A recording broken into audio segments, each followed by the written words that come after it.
मैं जब ये बंगाल की वीर भूमि पर, संस्कार भूमि पर आया हूं, तब कवि गुरु टैगोर जी, स्वामी विवेकानंद जी, रामकृष्ण परमहंस जी, नेताजी सुभाष चंद्र बोस और हमारी पार्टी के स्थापक स्वर्गीय श्यामा प्रसाद मुखर्जी को प्रणाम कर कर मेरी बात की शुरुआत करता हूं। वंदे मातरम के रचयिता महान बंकिम चंद्र चट्टोपाध्याय की ये भूमि, जिस भूमि ने सालों तक पूरे भारत का मार्गदर्शन करने का काम किया, चाहे ज्ञान हो, विज्ञान हो, धर्म हो, स्वतंत्रता संग्राम हो, हर क्षेत्र में सालों तक बंगाल ने भारत का नेतृत्व करा। और वही बंगाल में कई सालों तक कम्युनिस्टों का शासन रहा और उसके बाद मां माटी मानुष का नारा देकर ममता दीदी आई और उन्होंने ये महान बंग भूमि को आज घुसपैठ, भ्रष्टाचार, स्त्रियों पर अत्याचार, अपराध, बम धमाके और हिंदुओं के साथ दुराचार का केंद्र बनाकर रख दिया है। दुराचार का केंद्र बना। भाइयों बहनों, यही बंगाल में चुनावी हिंसा सेशन के बाद, जब टीआर सेशन सीईसी बने, उसके बाद पूरे देश में चुनावी हिंसा बंद हो गई। मगर ये बंगाल है जिसमें चुनाव के वक्त और दीदी को विजय मिलने के बाद सैकड़ों भारतीय जनता पार्टी के कार्यकर्ताओं को मौत के घाट उतार दिया जाता है। दीदी, कब तक बचाओगी उनको? मेरी बात सुन लो, आपका समय अब समाप्त हो गया है। 26 में भारतीय जनता पार्टी की सरकार बनने वाली। और मैं सारे हजारों की संख्या में बैठे हुए मेरे मंडल के पदाधिकारियों को ये वादा करना चाहता हूं कि यहां तृणमूल की सरकार जाते ही हमारे कार्यकर्ताओं के हत्या के अपराधियों को जमीन में गाड़ा है तो भी बाहर निकालकर सजा करने का काम करें। लोकतंत्र के अंदर हिंसा कभी शोभा नहीं देती है। दीदी, हिम्मत हो तो हिंसा के बगैर, रैगिंग के बगैर चुनाव कराकर देखो। आपकी खुद की जमानत ये बंगाल की जनता जब्त कर लेगी। और भाइयों बहनों, वोट बैंक की तुष्टीकरण ने वोट बैंक के लिए पतन की सीमा ये ममता बनर्जी ने पार कर दी। अभी कुछ दिन पहले पहलगांव में पाक प्रेरित आतंकवादियों ने हमारे निर्दोष नागरिकों को, यात्रिकों को धर्म पूछ पूछ कर परिवार के सामने मार दिया। मुझे बताओ बंगाल वालों, वो पाक प्रेरित आतंकवादियों को सजा देनी चाहिए या नहीं देनी चाहिए? अरे जोर से बोलो, देनी चाहिए या नहीं देनी चाहिए? मोदी जी ने ऑपरेशन सिंदूर किया, ठीक किया या नहीं किया? भाइयों बहनों, हमने सर्जिकल स्ट्राइक करी, एयर स्ट्राइक करी और अब ऑपरेशन सिंदूर कर 100 किलोमीटर अंदर जाकर उनके हेडक्वार्टर को ध्वस्त कर दिया। सैकड़ों आतंकवादी मौत के घाट उतार दिए गए और दीदी के पेट में दर्द होता है। दीदी, इतना दर्द बंगाल का यात्री जब वहां मारे गए तब किया होता तो ठीक था। उस वक्त कुछ नहीं बोला और मोदी जी ऑपरेशन सिंदूर कर यहां आए तो एक घटिया सा राजनीतिक बयान देकर ऑपरेशन सिंदूर का विरोध किया। मैं आज ममता दीदी को कहने आया हूं, आपने ऑपरेशन सिंदूर का विरोध नहीं किया। आपने इस देश की करोड़ों माताओं बहनों की भावनाओं के साथ खिलवाड़ किया है, खिलवाड़ किया। और मैं बंगाल की मातृशक्ति को भी अपील करने आया हूं, आने वाले चुनाव में ऑपरेशन सिंदूर पर सवाल उठाने वाली ममता जी को सिंदूर की कीमत बंगाल की माताएं बहनें जरा समझा दे, सिंदूर का अपमान करने का क्या मतलब होता है। भाइयों बहनों, 1990 से ये देश आतंकवाद झेलता है। 40,000 से ज्यादा लोग आतंकवाद की भेंट चढ़ गए। ये कांग्रेस की सरकारें, यूपीए की सरकारें, इंडिया अलायंस की सरकारें, जिसमें ममता बनर्जी भी मंत्री थी, कुछ नहीं करती थी। नरेंद्र मोदी सरकार आने के बाद गोली का जवाब गोले से देने की शुरुआत नरेंद्र मोदी ने। और ममता जी, आप जितना पक्ष लेना है उतना पाक प्रेरित आतंकवादियों का पक्ष ले लो। मैं बताकर जाता हूं, ये नरेंद्र मोदी सरकार है, ये भारतीय जनता पार्टी की सरकार है। ऑपरेशन सिंदूर समाप्त नहीं हुआ है। अब कोई भी हिमाकत करेगा तो उसको उतनी ही मजबूती के साथ जवाब देने का काम नरेंद्र मोदी जी करेंगे। मैं आज ऑपरेशन सिंदूर में हमारी बहादुर सेना बीएसएफ ने जो वीरता बताई है, वो सभी बीएसएफ कर्मी और सेना के जवानों को 2 हाथ जोड़कर प्रणाम करता हूं। भाइयों बहनों, मोदी जी के नेतृत्व में बंगाल के विकास के लिए मोदी जी ने ढेर सारा काम किया है, परंतु विकास के साथ साथ बंगाल की संस्कृति को भी मोदी जी नहीं भूले। सालों से बंगाल वासियों की मांग थी कि हम बंगाल को क्लासिकल लैंग्वेज का स्टेटस दे। आज मैं ममता दीदी को पूछने आया हूं, 10 साल तक आप केंद्र में मंत्री थी या आपका समर्थन था, बंगाली भाषा को क्लासिकल लैंग्वेज का स्टेटस क्यों नहीं दिया?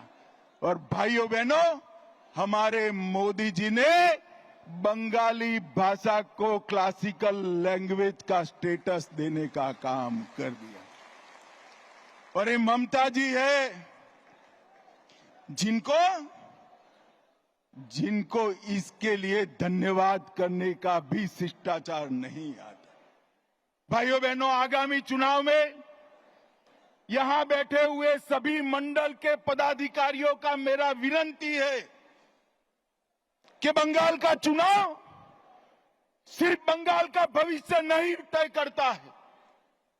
बंगाल का चुनाव देश की सुरक्षा के साथ जुड़ा हुआ चुनाव, क्योंकि ममता बनर्जी ने हमारे देश की सीमाओं को बांग्लादेशियों के लिए खुला कर दिया है। इनके आशीर्वाद से घुसपैठ हो रही है। मुझे बताओ मित्रों, घुसपैठ रोकनी चाहिए या नहीं रोकनी चाहिए? जोर से बोलो, रोकनी चाहिए या नहीं रोकनी चाहिए? क्या दीदी रोक सकती है? जोर से बोलो, रोक सकती है? ये भाईपो रोक सकते हैं क्या? घुसपैठ केवल और केवल कमल फूल की सरकार रोक सकती है। तृणमूल के सांसद मुझे संसद में पूछ रहे थे कि बीएसएफ क्या कर रही है। अरे ममता दीदी, हमने आपसे भूमि मांगी है, पूरी भूमि दे दो, बाढ़ को समाप्त हो जाने दो, एक परिंदा भी पैर नहीं मार पाएगा, परिंदा भी पैर नहीं। आप जानबूझकर बॉर्डर पर भूमि नहीं देते हो क्योंकि घुसपैठ चलती रहे, आपकी वोट बैंक बढ़ती रहे और आपके बाद आपका भतीजा भी मुख्यमंत्री बनता रहे। भाइयों बहनों, ये होने वाला नहीं। ममता दीदी को मैं भारतीय जनता पार्टी का ग्राफ बताने आया हूं। 17 के चुनाव के बाद हमने तैयारी की, 19 की लोकसभा में हमें सफलता मिली, 21 की विधानसभा में 77 सीटें मिली और 24 की लोकसभा में 97 सीटों पर भारतीय जनता पार्टी का लीड रहा, 97 विधानसभा सीटों पर और 143 सीटों पर 40% से ज्यादा मेरे कार्यकर्ताओं के परिश्रम के कारण वोट मिले हैं। मैं आज ये नरेंद्र मोदी की सेना जो मेरे सामने बैठी है, भारतीय जनता पार्टी का कार्यकर्ता बैठा है, उसको मैं बताने आया हूं कि थोड़ा फासला बाकी है। आप 40% तो क्रॉस कर गए हो, 4-5% आगे बढ़ना है, 4-5। और अगले चुनाव में हमारी सरकार बनने जा रही। भाइयों बहनों, मैं आपको विश्वास दिलाता हूं, 17 में मैं पार्टी का अध्यक्ष था, तब मैंने कहा था यहां हमारी सरकार बनेगी और आज वो दिन नजदीक आ गया है। 26 तक दिन रात एक कर हर एक बंगाल के मतदाता के पास जाइए और नरेंद्र मोदी का और भारतीय जनता पार्टी का संदेश लेकर जाइए। पूरा देश चाहता है कि यहां देशभक्तों की सरकार बने, तुष्टीकरण वालों की सरकार न बने। ये ममता दीदी ने सोनार बांग्ला का स्वप्न तहस नहस कर दिया। भ्रष्टाचार, घुसपैठ, महिलाओं पर अत्याचार, हिंदुओं के साथ अन्याय, इससे इनकी राजनीति चलती है। भाइयों बहनों, ये ममता दीदी ने इनके शासन में एसएससी भर्ती घोटाला हुआ, पशु तस्करी घोटाला हुआ, डियर लॉटरी का घोटाला हुआ, कोयला घोटाला हुआ, मनरेगा घोटाला हुआ, प्रधानमंत्री आवास में घोटाला हुआ, राशन घोटाला हुआ, मिड डे मील में घोटाला हुआ, केंद्र के फंड हड़प कर लिए गए, नगर पालिका भर्ती घोटाला हुआ, गोरखालैंड टेरिटोरियल एडमिनिस्ट्रेशन का घोटाला हुआ, गाय की तस्करी का घोटाला हुआ।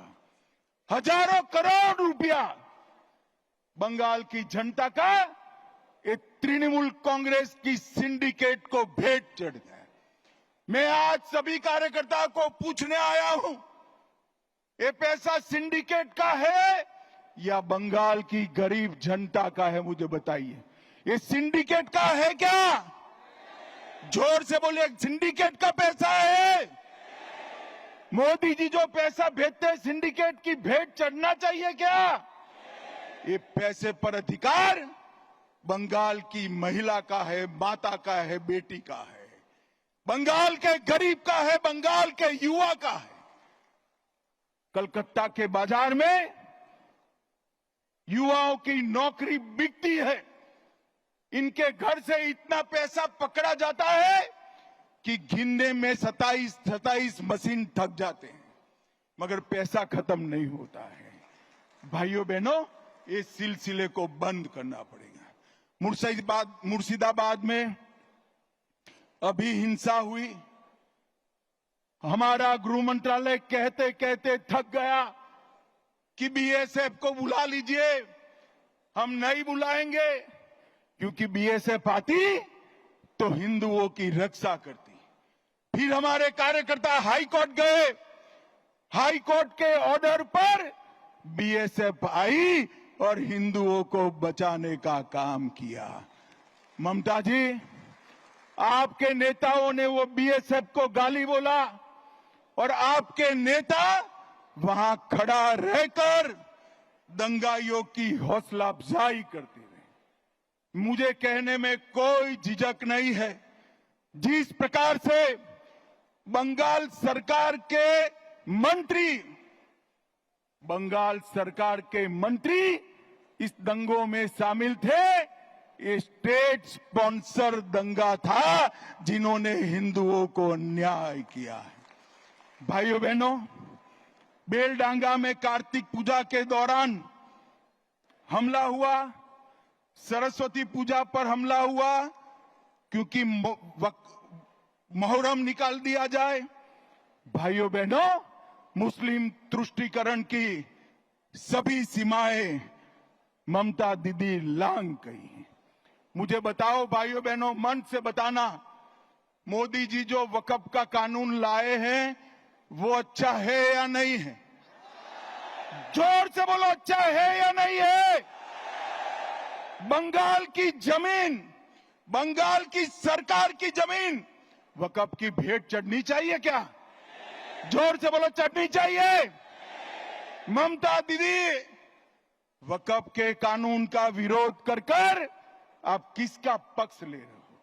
पूरा बंगाल चाहता है कि वक्फ अच्छे से चले, पारदर्शिता आए, निर्दोषों की भूमि न जाए, सरकार की भूमि पर अतिक्रमण न हो, मगर ये वक्फ का विरोध कर रही है। ममता दीदी, 2026 तक कर दो, जितना विरोध करना है उतना, उसके बाद आप मुख्यमंत्री ही नहीं रहो। भाइयों बहनों, मस्जिदों के इमामों को वेतन देना शुरू किया, कोर्ट ने रुकवा दिया। बांग्लादेशी और रोहिंग्या उनकी मदद से घुसपैठ कर रहे हैं।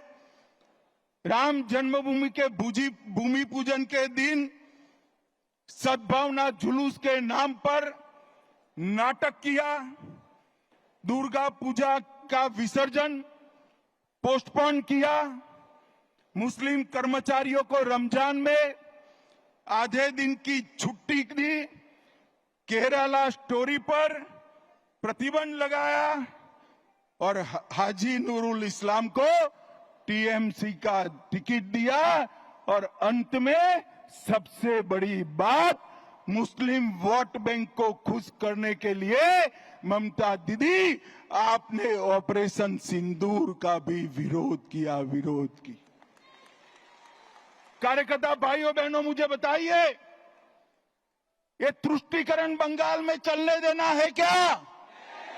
जोर से बोलो, चलने देना है क्या?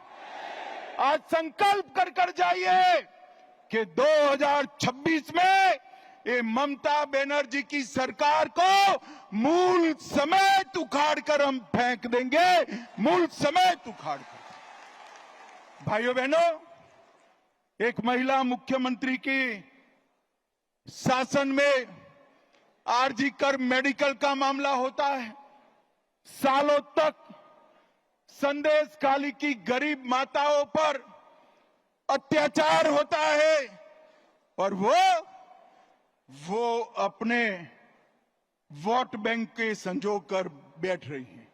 मैं ममता दीदी को पूछना चाहता हूं, संदेश खाली का मुख्य अपराधी ममता दीदी किस पार्टी से था? आप लोगों को मालूम है? जरा जोर से बोलना, संदेश खाली का मुख्य अपराधी किस पार्टी से था? जोर से बोलो, किस पार्टी से था? आरजी कार के अपराधी किस पार्टी से जुड़े हुए हैं? और ये महिला मुख्यमंत्री, माताओं बहनों के सम्मान की भी चिंता नहीं। एक ऐसा शासन है जिसमें आदिवासी, कुड़मी, राजवंशी, कोच, मतुआ, गोरखा, कायस्थ, आगोरी, मछुआरा कोई खुश नहीं है, नमो शूद्र भी खुश नहीं है। और अभी अभी उन्होंने गोरखाओं को तो जितना बदला लेना था वो दे दिया, परेशान कर कर कर कोई कमी नहीं छोड़ी। मैं आज गोरखा भाइयों को भरोसा देना चाहता हूं कि भारतीय जनता पार्टी की सरकार में आपके साथ कोई पुलिस केस नहीं होगा, कोई नेता जेल में नहीं जाएगा।